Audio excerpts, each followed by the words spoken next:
আজি আৰম্ভ কৰিম। সিদিনা মই কিছু বস্তু লিখি পেলাই গুচি গৈছিলোঁ আৰু সেইটো আছিল কি ইণ্টাৰগেটিভ চেণ্টেন্স। ইণ্টাৰগেটিভ চেণ্টেন্স মানে কি লাষ্টত কি চিন থাকিব প্ৰশ্নবোধক।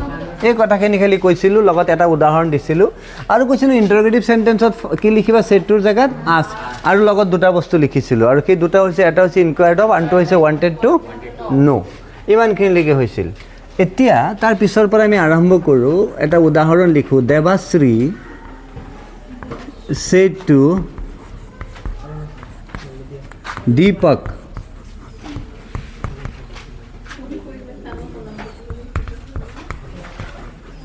will you attend tomorrow? কাইলৈ তুমি আহিবানে? আমি প্ৰথম চাম বাক্যটো ডাইৰেক্ট নে ইনডাইৰেক্ট। এইটো ডাইৰেক্ট নে ইনডাইৰেক্ট? বাক্যটো ডাইৰেক্ট নেৰেশ্যন হয় নাই? কেনেকৈ গম পালোঁ? কমা আছে। এতিয়া প্ৰথম তুমি লিখিবা দেৱাশ্ৰী, ছেটটোৰ জেগাত আমি কি লিখিম আস্কড, তাৰপিছত কি আছে দীপক, কমাৰ জেগাত আমি কি লিখিছিলোঁ ইফ। ইফ কেতিয়া হয় যদি কোনো বাক্যৰ আৰম্ভণিতে তোমাৰ অক্সিলাৰী ভাৱ থাকে। অক্সিলাৰী ভাৱ কিমানটা আছিল 24টা। Am, is, are, was, were, have, has, had, shall, should, এইবোৰ আৰু কি লিখিবা ইফ। আৰু ইফৰ পিছত any time you have to write subject. Subject কি আছে ইয়াত ইউ, আৰু ইউটো ইয়াত থকা কাৰোবাৰ লগত মিলিবই। কাৰ লগত মিলিছে? দীপক ল'ৰা নে ছোৱালী? ল'ৰা হ'লে কি হ'ব হি। এতিয়া চোৱা এইফালে পাষ্ট টেন্স নে প্ৰেজেণ্ট টেন্স? পাষ্ট টেন্স থাকিলে টেন্সৰ চেঞ্জ কৰিবই লাগিব। তেতিয়াহ'লে এইটো উইল আছে, কি লিখিম আমি উড।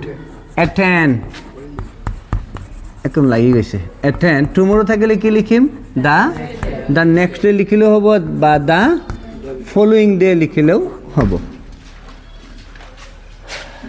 তাৰপিছত আছে তোমাৰ দীপ্তি said to দুৰ্লভ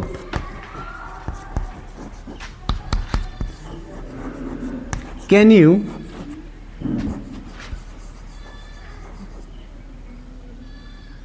you ride cycle? এইটো ডাইৰেক্ট নে ইনডাইৰেক্ট নেৰেশ্যন? ছেম হিচাপত তুমি যোৱা কি লিখিবা দীপ্তি asked দুৰ্লভ if, ইফৰ পিছত ছাবজেক্ট দিয়ে। ছাবজেক্ট কি ইউ, ইউটো কোন দুৰ্লভ, কি লিখিম হি। কেন থাকিলে কুড ৰাইড চাইকেল। চাইকেল লিখি পেলাই ফুল ষ্টপ দি দিয়া। তাৰপিছত তুমি লিখা দেৱযানী, হয় এইবোৰ নাম।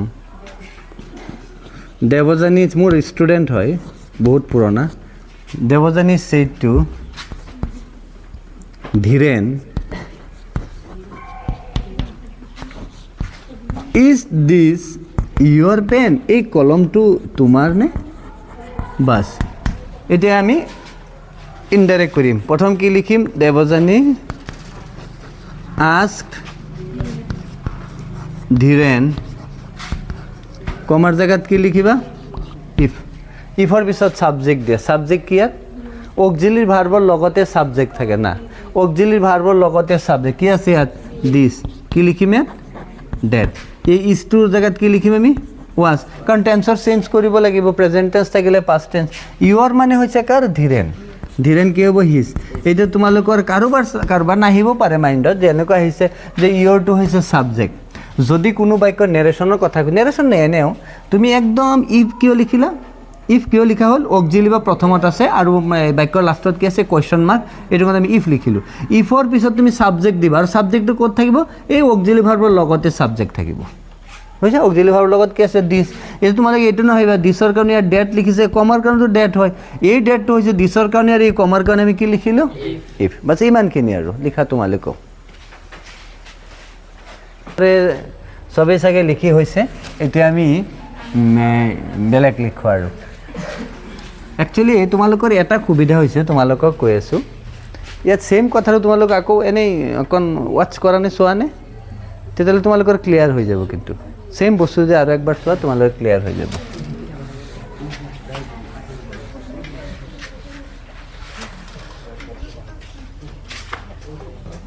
আমি কি আখৰ লিখিছিলোঁ ডি আখৰ না,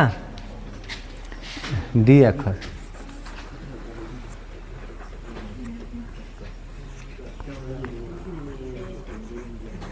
অমৃত said to Amrita,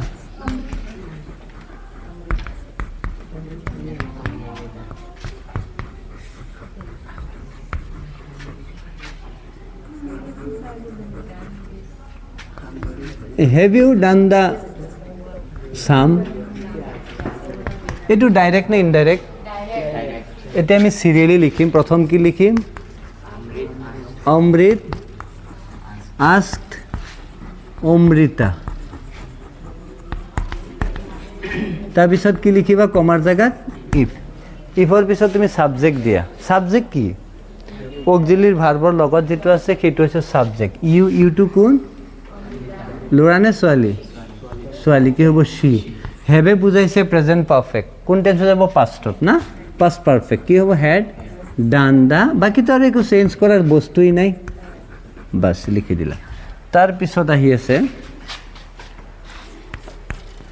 অনুকূল said to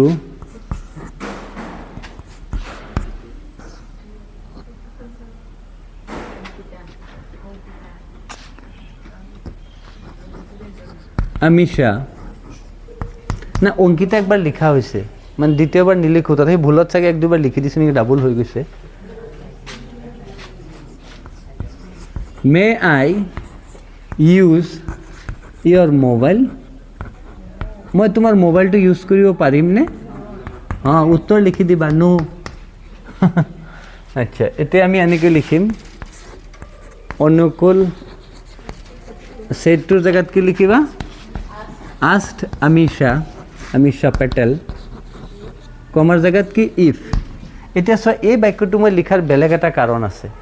তোমালোক অপটেটিভ সেন্টেন্সত পাইছিলা ফাৰ্ষ্টত কি থাকে? ইয়াত মে থাকে, হয় না? আৰু অপটেটিভ সেন্টেন্স যেতিয়া আছিল মে থকা, তেতিয়া আমি ইয়াত কি লিখিছিলোঁ? উইষ্ট বা প্ৰেড লিখিছিলোঁ। কিন্তু ইয়াত আমি আস্ক লিখিলোঁ। এতিয়া তোমালোকৰ মাইণ্ডত আহিব পাৰে, তেতিয়াহ'লে আমি কেনেকৈ বুজিম এইটো অপটেটিভ নে ইয়াত আস্ক লিখিম নে কি কয় প্ৰেড লিখিম নে আৰু এটা কি আছিল উইষ্ট লিখিম? সিম্পল কথা, আমি চাম ক'ত? এই যে লাষ্টত কাণৰ চিত্ৰ আছে নে নাই? এইটো কাণৰ চিত্ৰ আছে, নাম্বাৰ 1। তুমি কি লিখিবা? ইয়াত আস্ক।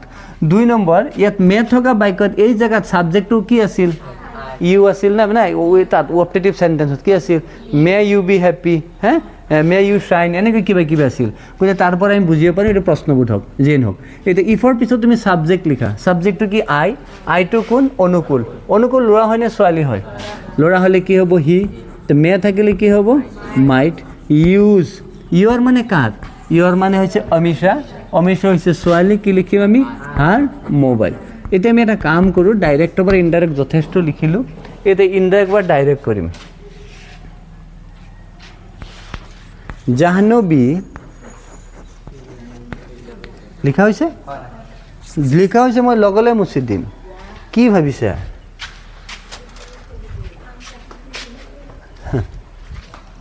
লগলে লিখি দিম। নিৰুপম asked Anima if she would help him। এই বাক্যটো ডাইৰেক্ট নে ইনডাইৰেক্ট? ইনডাইৰেক্ট। এতিয়া তুমি কি লিখিবা? নিৰুপম। আমি মনত পৰি গৈছে, কৈলোঁ আমি হাইস্কুলত পঢ়াৰ টাইমত যেতিয়া ক্লাছ 10ত আছিলোঁ, নিৰুপম ছাৰে আমাক পঢ়াইছিল ফিজিক্স। মানে আমি 10ত পঢ়াৰ টাইমত ছাবজেক্ট, প্ৰায় ছাবজেক্টে 3জন টিচাৰ আছিল। তেনেকৈ নিৰুপম ছাৰে ফিজিক্স পঢ়াইছিল। কি উত্তল দাপোন, অৱতল দাপোন। ক্লাছত সোমাই ক'ব, কোনকেইটা ষ্টুডেণ্ট এইবছৰ মেট্ৰিক ফেইল কৰিলি? খাৰা হ'ব। ৱালৰ লগত পিঠি লগাই থিয় হৈ থাক, তাৰ পৰা বুজিব লাগিব। এনেকৈ মানে ছাৰে জোকায়। আৰু প্ৰথম বেঞ্চৰ ল'ৰাটো, প্ৰথম যি ল'ৰা বহিছিল সেইটো বৰ্তমান ব্ৰেইনৰ ডক্টৰ, কিমান চোকা। তাৰ লগত বহে প্ৰণৱ বৰা, বৰ্তমান ডাঙৰ উকিল, ছিনিয়ৰ উকিল। তাৰ লগতে এই যে তোমালোকৰ ছাৰ বহে। এনেকৈ আমি ষ্টুডেণ্ট বহিছিলোঁ, প্ৰায় 9টা, কেতিয়াবা 9টা ষ্টুডেণ্ট বহিছিলোঁ এক বেঞ্চত। চবকেইটাৰ চেহেৰা অনুমান কৰা, বুজিছানে? 9টা যে বহিছে, চেহেৰা অনুমান কৰা কেনেকুৱা টাইপৰ। চবকেইটাৰ চেহেৰা, বুজিছানে? মোক দেখিলে অনুমান হয় নাই? এনেকুৱা চেহেৰাই।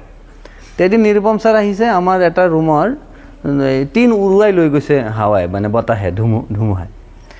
ছাৰে কি কৰে, ভাবি আহে যে আজি মই পিটিম, কাৰো ক্ষমতা নাই বাচিবলৈ, বুজিছে? প্ৰথম 1 নম্বৰ ৰোল নম্বৰ 1ক কৈছে, ই বৰ্তমান ডক্টৰ MD কিমান ডাঙৰ ডক্টৰ যেতিয়া 4টা উত্তৰ দিছে 5 নম্বৰটো নোৱাৰিলে থিয় হৈ থাক 2 নম্বৰ প্ৰণৱ ই ৰোল নম্বৰ 2 ইও 4-5টা কৈছে 3 নম্বৰটো নোৱাৰিলে তো মইতো গাধ মই ইয়াৰ লগতে বহিছোঁ মই চাইন্সৰ মানুহে নহয় 3টা উত্তৰ দিয়াৰ পিছত 2টা নে 3টা দিছিলোঁ ন হা তহঁত 3টা যা এই গছৰ ডাল কাটি আনিলোঁ প্ৰথম এই ডক্টৰক দে হাত দে দিছে 3 কোপ দিছে বুজিছা নহয় তাৰপিছত মানে আমাৰ এই বেঞ্চৰ সবকে দিব নোৱাৰিলে ডাল ভাঙি গৈছে ছাৰে পিটিলে মানে এটা লাভ কি জানা কমচে কম 2-3 দিন তুমি চামুচ লাগে ভাত খাওঁতে ক্ষমতা নাই তুমি ভাত এনেকৈ উঠাবা যায় ভাঙি দিয়ে কিনি বুজিছা আকৌ মেট্ৰিক যেতিয়া পাছ কৰিলে গ'লে এনেকৈ ছাৰে কান্ধত এনেকৈ হাতে বল চানা খাম আজি ডেটলৈকে ছাৰৰ নাম্বাৰ মোক কল কৰে এতিয়া বহুত মৰম কৰে কিন্তু এতিয়া খুব মানে ছাৰে কৈছে যিকেইটা হবি আৰু এই যে হৈ গ'ল নাই ডক্টৰ আমি চায়েন্স বুজিয়ে নাপালোঁ যে এনেকৈ নিৰুপম ছাৰ আই মিছ ইউ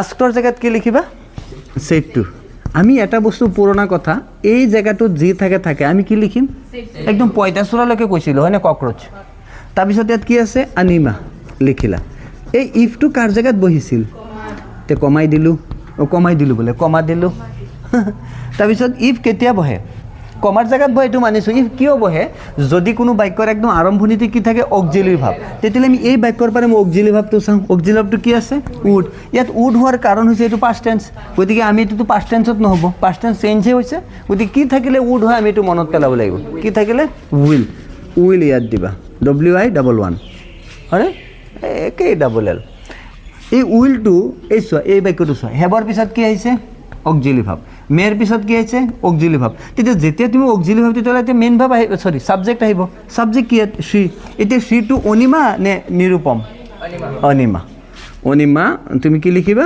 দ্বিতীয়টোৰ লগত মিলিছে ইউ হেল্প আৰু অনিমা মেডামে আমাক ক্লাছ হায়াৰ ছেকেণ্ডেৰী ফাৰ্ষ্ট ইয়াৰত ইংৰাজী পঢ়াইছিল বুজিছে আৰু মোক কিমান ভাল পাইছিল কি নেৰেশ্যন মই যেনেকৈ বুজাই আছোঁ তাৰ 50% ডাইৰেক্ট 50% অৱদান হৈছে অনিমা মেডামৰ কল তুমি নগাঁও টাউনত আহিবা মই তোমাক ধুনীয়াকৈ বুজাই দিম মই কৈছোঁ বাইদেউ মই টাউন চিনি নাপাওঁ টাউন চিনি পাওঁ আমাৰ ঘৰৰ পৰা 8 কিলোমিটাৰ কিন্তু আহোঁতে ভয় লাগে অকল কেনেকৈ আহিম তাৰপিছত আৰু এটা ল'লোঁ বাইদেউ বেয়া পাইছে কিয় বেলেগক আনিব লাগে তো বাইদেউ ইয়াত আহিছোঁ বাইদেউ খুৱাই আকৌ পঢ়াই কৰি বাইদেউ পঢ়াইছে অনিমা বৰা হয় লাষ্টত প্ৰশ্নবোধক চিন দিবই লাগিব প্ৰশ্নবোধক চিন দিয়া নাই বেলেগ এটা কাৰণত চাওচোন কাৰ মাইণ্ডত আহে প্ৰশ্ন তোমাৰ মাইণ্ডত আহিছে থেংক ইউ আৰু 2-3টা উদাহৰণ এইটো দিওঁ তাৰপিছত ইয়াত আছে তোমাৰ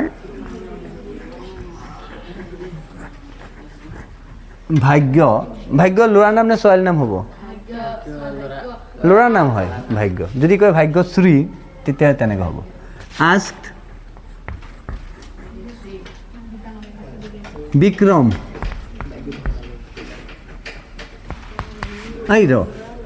if he could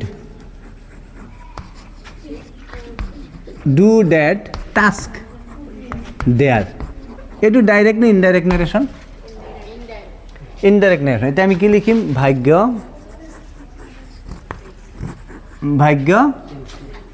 সেইটো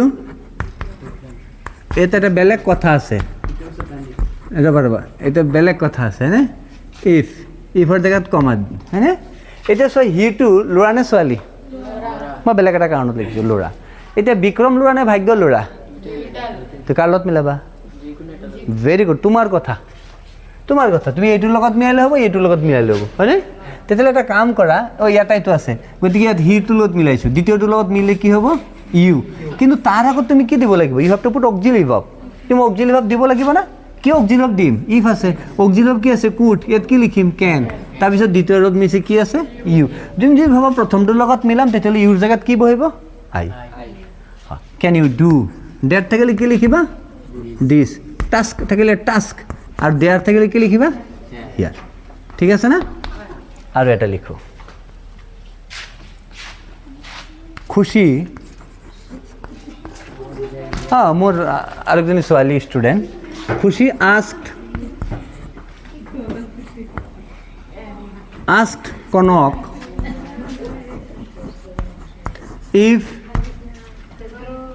if she was there then এইটো ডাইৰেক্ট নে ইনডাইৰেক্ট?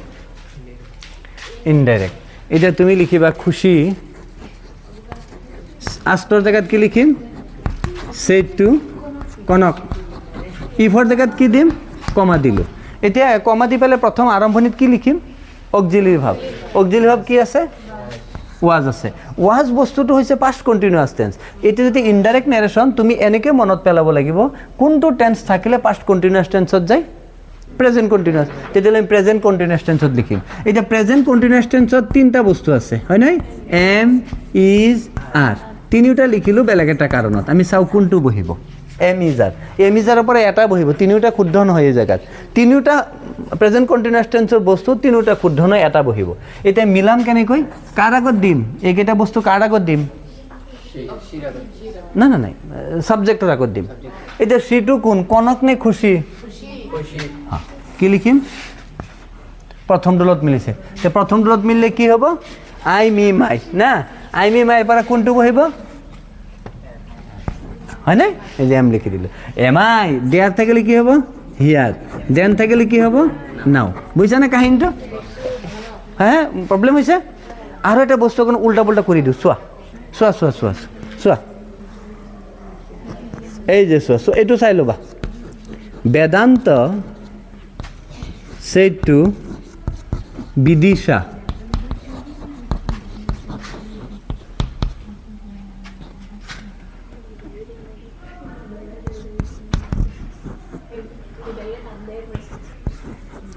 এই যে চোৱা, ইয়াত এটা বেলেগ বহুত ডাঙৰ কথা আছে।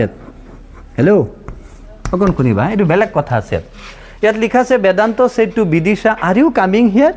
এইটো ডাইৰেক্ট নে ইনডাইৰেক্ট? এতিয়া চোৱা, পিছত লিখা। এইটো চোৱা, এইটো তুমি লিখিবা এনেকৈ, বেদান্ত আস্ক, ছেটটোৰ জেগাত আস্ক, তাৰপিছত কি লিখিবা? বিদিশা। কমাৰ জেগাত কি লিখিবা? ইফ। ইফৰ পিছত কি দিবা? ছাবজেক্ট। ছাবজেক্ট কি ইয়াত? ইউ। ইউটো কোন? বিদিশা। বিদিশা কি? ছোৱালী, সি। এতিয়া এই বস্তুটো কি বুজাইছে? Present continuous tense. কোন টেন্সত যাব? সি ৱাজ। তাৰপিছত কি আছে? কামিঙৰ জেগাত কি লিখিম? অঁ, এইটো কাৰণ মই ক'ম। হেয়াৰ থাকিলে কি লিখিবা? দিয়া। চোৱা, কাহিনীটো হৈছে কি, কিছু কিছু গ্ৰামাৰৰ কিতাপত বা কিছু কিছু তোমালোকৰ টিচাৰে এনেকৈ বহুত জেগাত কয়, আমাকো কৈছিল যে যদি গ থাকে, যেনেকৈ দিছ থাকিলে কি হয়? ডেট হয়। নাও থাকিলে কি হয়? দেন হয়। হেয়াৰ থাকিলে কি হয়? দিয়াৰ হয়। তেনেকৈ গ থাকিলে কাম হয়, কাম থাকিলে গ এনেকৈ লিখে। কিন্তু গ থাকিলে যে কাম হ'ব আৰু কাম থাকিলে যে গ হ'ব, এনি টাইম চব টাইমত নহয়, অৱস্থা চাই। কেনেকৈ অৱস্থা?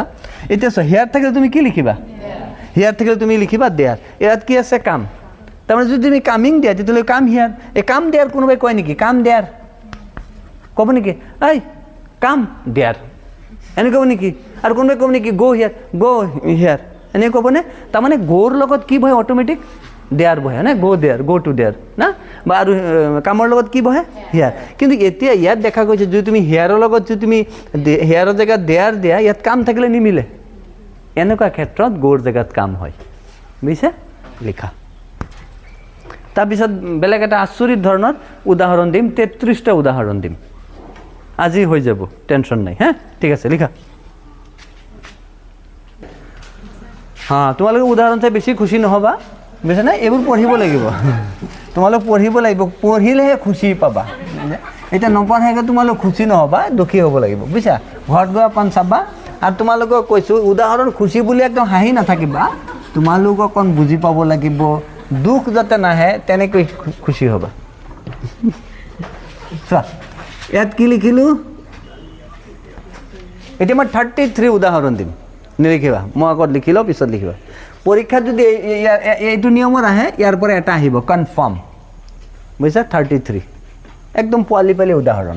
চাবা, সুনীতা চোৱা। হি ছেড টু মি, তেওঁ মোক কৈছিল। এইটো ইণ্টাৰগেটিভ নহয়, হা। থেংক ইউ, বাছ ইমানখিনি। He said to me thank you, তেওঁ মোক কৈছিল। Thank U. থেংক ইউ মানে কি? থেংক ইউ মানে কি? ধন্যবাদ না। তাৰমানে তেওঁ মোক কৈছিল ধন্যবাদ, তাৰমানে তেওঁ মোক ধন্যবাদ দিছিল। এতিয়া চোৱা, এই বাক্যটো যেতিয়া আমি নেৰেশ্যন কৰিম, মই কৰি পেলাই বুজাওঁ। ইয়াত কি আছে? এইটো ইয়াত যেতিয়া প্লিজ থাকে, ইয়াত আমি কি লিখিছিলোঁ? ইয়াত যেতিয়া মে ইউ থাকে, তেতিয়াহ'লে আমি উইচ লিখিছিলোঁ বা প্ৰেড লিখিছিলোঁ।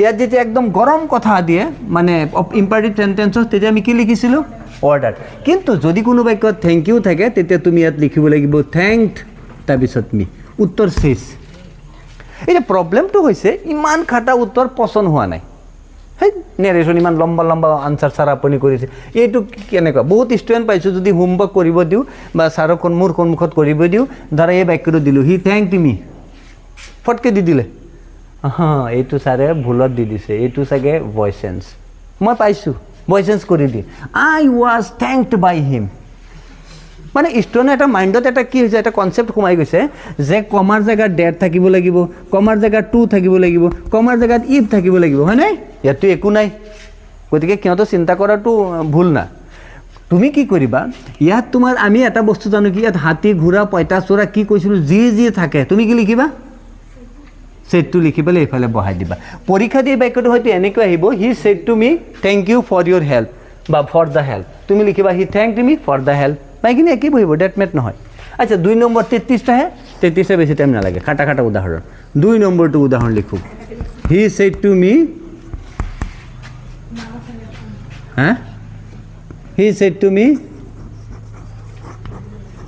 কনগ্ৰেচুলেশ্যন মানে কি ইমানখিনি কনগ্ৰেচুলেশ্যন মানে অভিনন্দন তাৰমানে কি তেওঁ মোক কৈছিল অভিনন্দন তুমি পাছ কৰিলা না তেওঁ মোক কৈছিল অভিনন্দন তাৰ মানে তেওঁ মোক অভিনন্দন দিছিল অভিনন্দন জ্ঞাপন কৰিছিল গতিকে আমি কি লিখিম এই বস্তুটো এইফালে আহি যাব হি কনগ্ৰেচুলেটেড মি উত্তৰ শেষ আচ্ছা 2-3 নম্বৰটো লিখোঁ ছাপ'জ শ্বি ৱেলকামড মি এতিয়া এই বাক্যটো ডাইৰেক্ট নে ইনডাইৰেক্ট নেৰেশ্যন ভইচেছ নকৰিবা এইটো ডাইৰেক্ট নে ইনডাইৰেক্ট আমি কি জানো ইয়াত লিখিম আৰু ইয়াত যি আছে আমি কি লিখিম সেড টু মি তাৰপিছত এইটো এইফালে লৈ আহা বুজিছে হৈছে বাছ ইমানেই